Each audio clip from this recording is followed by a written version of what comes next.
রাতেই একই কাণ্ড ঘটিয়ে দিল আওয়ামী লীগ। ডক্টর ইউনূস এবং সমন্বয়কদের শেষ রক্ষাও হয়নি। বিস্তারিত জানতে ভিডিওগুলো সম্পূর্ণ দেখতে থাকুন। জেলে যাওয়ার আশঙ্কায় ডক্টর ইউনূস বাংলাদেশের জনগণের মৌলিক স্বাধীনতা ক্ষুণ্ণ করেছে অন্তর্বর্তীকালীন সরকার, বলেছে আন্তর্জাতিক মানবাধিকার সংস্থা হিউম্যান রাইটস ওয়াচ। আগামী ডিসেম্বরের মধ্যে জাতীয় নির্বাচন হওয়া উচিত বলে মনে করেন সেনাপ্রধান জেনারেল ওয়াকারুজ্জামান। আজ সকাল 10:30 জাতির উদ্দেশ্যে এক জরুরি ভাষণে সেনাপ্রধান জেনারেল ওয়াকারুজ্জামান স্পষ্ট ভাষায় ঘোষণা করেছেন, 24 ঘন্টার মধ্যে যদি প্রধান উপদেষ্টা ডক্টর ইউনূস ক্ষমতা না ছাড়েন তবে তাকে রাষ্ট্রদ্রোহ, দুর্নীতি ও জনদ্রোহমূলক কর্মকাণ্ডের অভিযোগে গ্রেফতার করা হবে। ডক্টর ইউনূসকে 24 ঘন্টার আলটিমেটাম পদত্যাগ করতেই হবে, না হলে বাংলাদেশের সকল জনগণের তিনি টুটি জাস্ট চেপে ধরবে। ঐকমত্য কমিশনের আলোচনায় সম্ভবত জট বেঁধেছে ভালোই। এখন অনেক বিষয়ে কাছাকাছি আসার পরেও দেখা যাচ্ছে যে চূড়ান্ত নিষ্পত্তি হচ্ছে না। আসসালামু আলাইকুম সম্মানিত দর্শক, আজকের ভিডিওটি অত্যন্ত গুরুত্বপূর্ণ, অনেক স্পেশাল। ভিডিওটি সম্পূর্ণ দেখবেন। সম্মানিত দর্শক মণ্ডলী, শেখ হাসিনার কপাল অবশেষে রাতারাতি খুলে যাচ্ছে এবং এইদিকে ডক্টর ইউনূস এবং সমন্বয়করা যে কোনো মুহূর্তে অ্যারেস্ট হতে পারেন। তারা কঠিন বিপদে পড়ে গেছে আন্তর্জাতিকভাবে। এইদিকে সেনাপ্রধানও তাদেরকে কঠিন হুঁশিয়ারি করেছেন। প্রিয় দর্শক, বেশি কথা বলতে চাই না, আজকের ভিডিওটি সম্পূর্ণ দেখলেই আপনারা বিস্তারিত বুঝতে পারবেন। তো বেশি কথা না বাড়িয়ে আমরা মূল ভিডিওতে চলে যাই। আপনারা মনোযোগ সহকারে বিস্তারিত ভিডিওগুলো সম্পূর্ণ দেখতে থাকুন। ডক্টর ইউনূসকে 24 ঘন্টার আলটিমেটাম পদত্যাগ করতেই হবে, না হলে বাংলাদেশের সকল জনগণের তিনি টুটি জাস্ট চেপে ধরবে। একে একে প্রত্যেকটা ব্যক্তির আপনার গলা চেপে ধরতেছে এই ডক্টর ইউনূস। কিভাবে? আপনারা অনেকেই জানেন যে ডক্টর ইউনূসের নামে আন্তর্জাতিক আইসিসি তার নামে একটা মামলা দায়ের করতেছে। উল্টো দিকে নেদারল্যান্ডে আপনার ক্রিমিনাল যে আছে সেখানেও ডক্টর ইউনূসের এগেনস্টে মামলা দায়ের করতেছে। আর বাংলাদেশে বসে যে বা যারা নাকি ডক্টর ইউনূসের এগেনস্টে আপনার এগুলার প্রতিবাদ করতেছে, মানে ডক্টর ইউনূস প্রতিদিন বা প্রতিনিয়ত তার উপদেষ্টারা, তার সমন্বয়করা বা যে বা যারা এই ধরনের আপনার অপকর্মর সাথে যারা নাকি জড়িত, আর ঠিক যখন নাকি আপনি প্রতিবাদ করবেন ঠিক তখনই আপনার এগেনস্টে দিবে মামলা।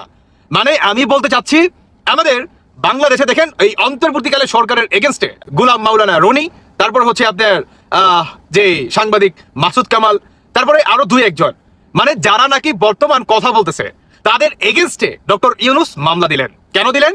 কারণ আপনি এই সরকারের এগেনস্টে কোনো কথা বলতে পারবেন না। কোন আইনে কথা বলতে পারবেন না? ওই যে মনে আছে যখন নাকি 5 আগস্ট আপনার শেখ হাসিনার পতন ঘটে, 8 আগস্ট সেনাবাহিনী আপনার সহায়তায় এই অন্তর্বর্তীকালে সরকার গঠন হয়, ঠিক তখনই আপনার গায়েবী আইনমন্ত্রী আসিফ নজরুল একটা আইন করছিল, মনে আছে, যে যতদিন এই সরকার থাকবে এই সরকারের উপদেষ্টা, সমন্বয়ক কিংবা যে বা যারা থাকবে তাদের এগেনস্টে আপনি কোনো আইনত পদক্ষেপ নিতে পারবেন না, তাদের এগেনস্টে আপনি কোনো মামলা দায়ের করতে পারবেন না, তাদের এগেনস্টে আপনি কোনো কথা বলতে পারবেন নয় আকার না। তাহলে একটা প্রশ্ন থেকেই যায়, এই অন্তর্বর্তীকালে সরকার ওনারা যে বলে যে আমরা মানবতার সরকার, আমরা জনগণের সরকার, আমরা জনগণের বাক স্বাধীনতা ফিরিয়ে দেওয়ার সরকার, আমরা জনগণকে স্বৈরার শাসক থেকে মুক্তি করার বা মুক্তিগামী একটা সরকার, আমাদের এই সরকার জনগণের সরকার, দলবিদ নির্বিশেষে প্রতিটা মানুষের সরকার। আসলে কি তাই? বাস্তবতা কি বলে? দেখেন, বাস্তবতা খুবই কঠিন। মানে তারা ঠিক যেই আপনার জোর দিয়ে মানুষের উপরে যেভাবে চাপিয়ে দেওয়ার চেষ্টা চালাচ্ছে যে আমরা আপনাদের সবার সরকার, আমরা বাক স্বাধীনতা সরকার, যাতে মানুষ তার বাক স্বাধীনতা ফিরে পায়, যাতে মানুষ তার কথা বলার স্বাধীনতা ফিরে পায়, যাতে মানুষ তার ব্যক্তিগত স্বাধীনতা ফিরে পায়। কিন্তু বাস্তবতা ভিন্ন চিত্র। দেখেন, এই যে অন্তর্বর্তীকালে সরকার ওনারা যে বলে যে ওনারা মানবতা সরকার, ফেরিওয়ালা সরকার, অমুক সরকার, সমস্ত কিছু মেনে নিলাম, তাহলে রনির নামে কেন মামলা দিলেন? আপনার সাংবাদিক মাসুদ কামালের নামে কেন মামলা দিলেন? আরো দুজনের নামে আপনারা মামলা দিলেন, কেন দিলেন? মামলা কেন দিলেন? আপনারা সরকারে বসছেন, দ্যাট মিনস সমালোচনা আপনাদেরকে সহ্য করতে হবে, সহ্য আপনাকে মাস্ট করতেই হবে। আরে শেখ হাসিনা তো 17টা বছর ছিল, বিএনপিও তো ছিল, কই মামলা তো দেয় নাই। শেখ হাসিনা ডিরেক্ট বলছে সমালোচনা করেন, সমস্যা নাই তো। কিন্তু শেখ হাসিনা একটার দিকে খুব কঠোর ছিল যে বঙ্গবন্ধুকে নিয়ে কোনো সমালোচনা করতে পারবেন না। এটা তার একটু ভুলও ছিল, কারণ বঙ্গবন্ধু সমালোচনা ঊর্ধ্বে নয়, তিনি একজন মানুষ, তারও ভুলভ্রান্তি ছিল, কিন্তু তাকে নিয়ে এত সমালোচনা করতে পারবেন, কিন্তু উপহাস করতে পারবেন না। সমালোচনা এক জিনিস, উপহাস কটূক্তি করা হচ্ছে আরেক জিনিস। আর যে বা যারা নাকি বঙ্গবন্ধুকে কটূক্তি করছে, উপহাস করছে, নিন্দা জানাচ্ছে, তাদেরকে শেখ হাসিনা গিরি চেপে ধরছে। যারা নাকি প্রকৃত আপনার বঙ্গবন্ধুকে নিয়ে সমালোচনা করছে তাদেরকে শেখ হাসিনা ধরে নাই। ওই যে প্রেসিডেন্ট শহীদ জিয়াকে নিয়ে যে বা যারা করছে, খালেদা জিয়া বা জনাব তারেক রহমান, তিনি বা তারা ওনাদেরকে ধরে নাই যারা নাকি এই ধরনের সমালোচনা করছে। কিন্তু ডক্টর ইউনূস আর অন্তর্বর্তীকালীন সরকারের এগেনস্টে আপনি যদি বলেন তাহলে আপনাকে চেপে ধরবে। এরা বর্তমান দেশের জনগণের সবচেয়ে বড় স্বৈরা শাসক হচ্ছে এই অন্তর্বর্তীকালীন সরকার। ইতিহাসে এরা আপনার নাম লিখা দিছে যে বাংলাদেশে ইতিপূর্বে এই সরকার আর কখনো গঠন হয় নাই। বর্তমান দেখেন বাংলাদেশের প্রতিটা জনগণের বাক স্বাধীনতার কথা বইলা ওনারাই কিভাবে আপনার স্বাধীনতা কেড়ে নিচ্ছে, আইন করে নিষিদ্ধ করে দিচ্ছে। আইন করে আমাদের বাংলাদেশের সংবিধানে কি আছে নাকি? অবিয়া সংবিধানে কি আছে? দেখছেন নাকি কখনো সংবিধানে? সংবিধানটা কি পাতাগুলো একবার পড়ছেন, রিভাইজ দিছেন, কখনো ইনভেস্টিগেশন করছেন? করেন নাই।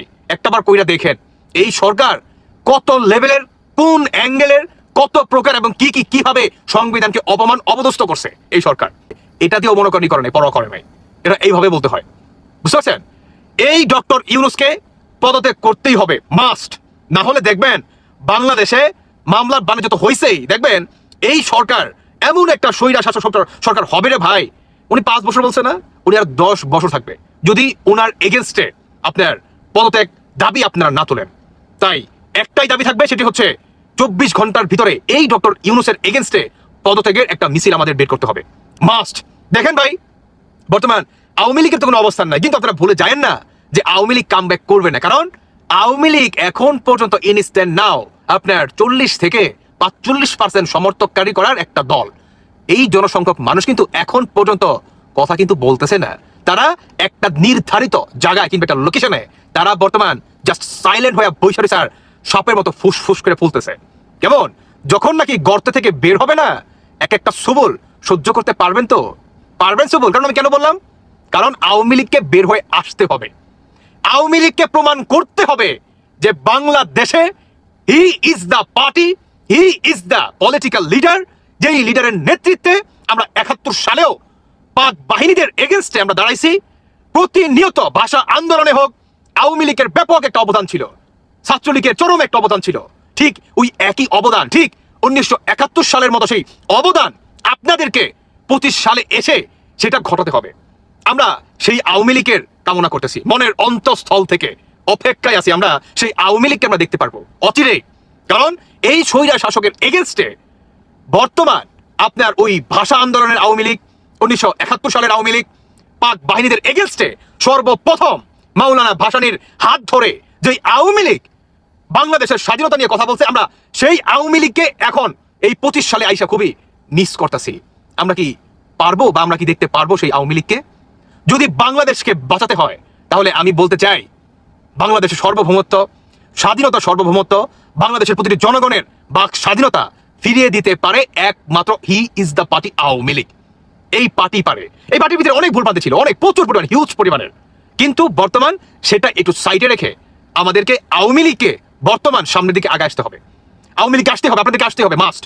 যদি বাংলাদেশকে বাঁচাতে চান, আমরা সেই মাওলানা ভাসানী সাহেবের সেই আওয়ামী লীগ দেখতে চাই, আমরা বঙ্গবন্ধু শেখ মুজিবুর রহমানের সেই আওয়ামী লীগ দেখতে চাই, আমরা পাক বাহিনীদের এগেনস্টে যে সর্বপ্রথম যে আওয়ামী লীগ বাংলার স্বাধীনতা, বাংলার চেতনা, ভাষা আন্দোলন, মাতৃভাষার জন্য যে আওয়ামী লীগ লড়াই করছে, আমরা ইনস্ট্যান্ট নাও এখন এই আওয়ামী লীগকে প্রচুর পরিমাণে মিস করছি। আমরা সেই আওয়ামী লীগকে দেখতে চাই। প্লিজ আপনারা আর দূর থেকে ছাপের মতো এভাবে ফুলে উঠবেন না, প্রকাশ্যে আসেন, সামনে আসেন। কারণ আমরা বিশ্বাস করি এই দলটার ভিতরে তারা দলের জন্য না, তারা দেশের জন্য বারবার জীবন দিতে পারে। আর এই দলটার হাত ধরেই বাংলার মানুষ পুনরায় মুক্তি পাবে। কারণ বর্তমান বিএনপির কোনো অবস্থান নাই। ওই যে বিএনপির ইলেকশন কোথায় নিয়ে গেছে, ফেব্রুয়ারি মাসে নির্বাচন, ফেব্রুয়ারি মাসেও নির্বাচন ইম্পসিবল হবে না, দেখে নিন। কারণ বিএনপিকে গিলা হালাইছে, বিএনপিকে গিলা ফেলাইছে, অলমোস্ট বাকি নাই, কিছুটা বাকি আছে, ওইটাও শেষ হয়ে যেতে পারে যে কোনো মুহূর্তে। তাই বর্তমান আওয়ামী লীগের সবচেয়ে বড় ভূমিকা পালন করতে হবে। আওয়ামী লীগ ছাড়া অন্য কোনো বিকল্প বর্তমান নাই। আওয়ামী লীগকেই আসতে হবে, এদের এগেনস্টে দাঁড়াতে হবে। দর্শক বন্ধুরা, বাকিটা আপনাদের ব্যক্তিগত মতামত, অবশ্যই জানিয়ে যাবেন যে এই স্বৈরা শাসকের এগেনস্টে বর্তমান কোন দলের সবচেয়ে বড় অবদান আপনারা এই মুহূর্তে কামনা করতেছেন। আমি ভাই আওয়ামী লীগকে কামনা করছি, কারণ আওয়ামী লীগের সেই সৎ সাহস, সেই ভূমিকা নেতৃত্ব দেওয়ার মতো এখন পর্যন্ত সেই ক্ষমতা আওয়ামী লীগ রাখে। আর আওয়ামী লীগের দ্বারাই ঐকমত্য কমিশনের আলোচনায় সম্ভবত জট বেঁধেছে ভালোই। এখন অনেক বিষয়ে কাছাকাছি আসার পরেও দেখা যাচ্ছে যে চূড়ান্ত নিষ্পত্তি হচ্ছে না। সেই বিষয়ে রিপোর্ট করেছে প্রথম আলো। 3 বিষয়ে আলোচনা, কোনো সিদ্ধান্ত হয়নি। রাষ্ট্রপতি এবং সংসদের উচ্চকক্ষের নির্বাচন পদ্ধতি, কিভাবে রাষ্ট্রপতি এবং সংসদের উচ্চকক্ষের নির্বাচন পদ্ধতি হবে, সেটা কি সংখ্যানুপাতিক ভোট, নাকি যারা নির্বাচিত হবেন সংসদে তাদের প্রতিনিধিত্বকারীর আনুপাতিক হিসাবে হবে, এইটার সমস্যা কিন্তু মেটেনি। প্রধানমন্ত্রীর মেয়াদ, এক ব্যক্তি সর্বোচ্চ কতবার প্রধানমন্ত্রী হতে পারবেন, পরপর 2 বার, গ্যাপ দিয়ে কি আবার পারবেন নাকি আর পারবেনই না, এই 3 বিষয়ে গতকাল বৃহস্পতিবার জাতীয় ঐক্যমত্য কমিশনের সঙ্গে রাজনৈতিক দলগুলোর আলোচনা হলেও কোনো সিদ্ধান্ত বা ঐক্যমত্য হয়নি। এই বিষয়গুলো নিয়ে আগামী রোববার আরো আলোচনা হবে। এই 3 বিষয়ে সংস্কার কমিশনের সুপারিশের সঙ্গে বিএনপির মতভিন্নতা আছে। অন্যদিকে জামাত ইসলাম এবং জাতীয় নাগরিক পার্টির অবস্থান সংস্কার কমিশনের সুপারিশের কাছাকাছি। সংস্কার কমিশন মোটামুটি যা বলছে তার কাছাকাছি অবস্থানে আছে, কিন্তু বিএনপি সেই অবস্থানে নেই। গতকাল ছিল দলগুলোর সঙ্গে ঐক্যমত্য কমিশনের দ্বিতীয় পর্বের আলোচনার 4র্থ দিন। বেলা 11:30টার দিকে রাজধানীর ফরেন সার্ভিস একাডেমির দোয়েল হলে আলোচনা শুরু হয়। 1 ঘন্টার মতো মধ্যাহ্ন বিরতি দিয়ে আলোচনা চলে বিকেল প্রায় 5:30 পর্যন্ত। আলোচনাটি বিটিভি নিউজ সরাসরি সম্প্রচার করে। গতকাল মূল আলোচ্য বিষয় ছিল আগের অসমাপ্ত আলোচনা শেষ করা, প্রধানমন্ত্রীর মেয়াদ এবং রাষ্ট্রের মূলনীতি। এর মধ্যে আগের অসমাপ্ত আলোচনা শুরু হলেও শেষ করা যায়নি। প্রধানমন্ত্রীর মেয়াদ প্রশ্নেও কোনো সিদ্ধান্ত আসেনি। আর তৃতীয় আলোচ্য সূচি রাষ্ট্রের মূলনীতি নিয়ে আলোচনা শুরুই করা যায়নি। গতকাল সকালে রাষ্ট্রপতির পদে নির্বাচন পদ্ধতি নিয়ে মুলতবি আলোচনা শুরু হয়। এ বিষয়ে 2 ঘন্টা বেশি আলোচনার পর প্রশ্ন আসে, সংসদের দ্বিকক্ষ বিশিষ্ট হচ্ছে কিনা, দ্বিকক্ষ বিশিষ্ট হচ্ছে কিনা, বলে উচ্চকক্ষের নির্বাচন পদ্ধতি কি হবে, আগে এই বিষয়ে সিদ্ধান্ত হওয়া প্রয়োজন। তখন রাষ্ট্রপতি নির্বাচন নিয়ে আলোচনা মুলতবি রেখে দ্বিকক্ষ সংসদ গঠন নিয়ে আলোচনা শুরু হয়। সংসদে দ্বিকক্ষ করা এবং উচ্চকক্ষ 100 আসন করার বিষয়ে এক ধরনের ঐক্যমত্য হলেও নির্বাচন পদ্ধতি নিয়ে কোনো সিদ্ধান্ত আসেনি। অবশ্য এর আগে গত মঙ্গলবারের আলোচনায়ও একই ধরনের পরিস্থিতি। বিদ্যমান সংবিধান অনুযায়ী সংসদ সদস্যদের ভোটে রাষ্ট্রপতি নির্বাচন হন। এখন ইলেকটোরাল কলেজ পদ্ধতিতে রাষ্ট্রপতি পদে নির্বাচনের সুপারিশ করা হয়, যাতে এমপিদের পাশাপাশি স্থানীয় সরকারের প্রতিনিধিরাও ভোট দিতে পারেন। গতকাল আলোচনার এই প্রস্তাব নিয়ে নানা ধরনের মত এসেছে। সংসদের দুই কক্ষের সদস্যদের পাশাপাশি স্থানীয় সরকারের প্রতিনিধিদের নিয়ে ইলেকটোরাল কলেজ পদ্ধতির পক্ষে কেউ কেউ মত দেন। তবে অনেকে বলেছেন এভাবে ভোট হলে ভোট কেনাবেচা, ভোটারদের আটকে রাখার মতো ঘটনা ঘটতে পারে। এছাড়া সরাসরি ভোটে শুধু সংসদের 2 কক্ষের সদস্যদের ভোটে, সংসদ সদস্যদের গোপন ভোটে রাষ্ট্রপতি নির্বাচন করার প্রস্তাব আসে আলোচনায়। মত দ্বিমত আছে দর্শক, এইগুলো ঠিক কতখানি ঐক্যমত্যে আসবে সেটি রোববার হয়তো আলোচনার পর বোঝা যাবে যে কতখানি এক জায়গায় আসতে পারলো রাজনৈতিক দল। সম্মানিত দর্শক, আশা করতেছি বিস্তারিত ভিডিওগুলো আপনারা সম্পূর্ণ মনোযোগ সহকারে শুনেছেন এবং দেখেছেন। প্রিয় দর্শক মন্ডলী, বর্তমান দেশের অবস্থা, রাজনৈতিক পরিবেশ বেশ একটা ভালো না, আপনারা সকলেই জানেন। এর মধ্যে রাজনৈতিক কর্মকাণ্ড ঘটেই চলেছে। প্রিয় দর্শক, আজকের এই ভিডিওতে আপনারা গুরুত্বপূর্ণ আলোচনা শুনতে পারলেন বর্তমান দেশের পরিস্থিতি নিয়ে, অন্তর্বর্তীকালীন সরকারকে নিয়ে। যাই হোক দর্শক, এই সম্পর্কে যদি আপনাদের কোনো ব্যক্তিগত মতামত থাকে ভিডিওর কমেন্টে নির্দ্বিধায় জানিয়ে দিবেন। প্রিয় দর্শক মন্ডলী, ভিডিওটি এখানে শেষ করছি। দেখা হবে আবারও কোনো আপডেট নিউজ নিয়ে। ভিডিওটি সম্পূর্ণ আকারে দেখার জন্য আপনাদের সবাইকে অসংখ্য ধন্যবাদ।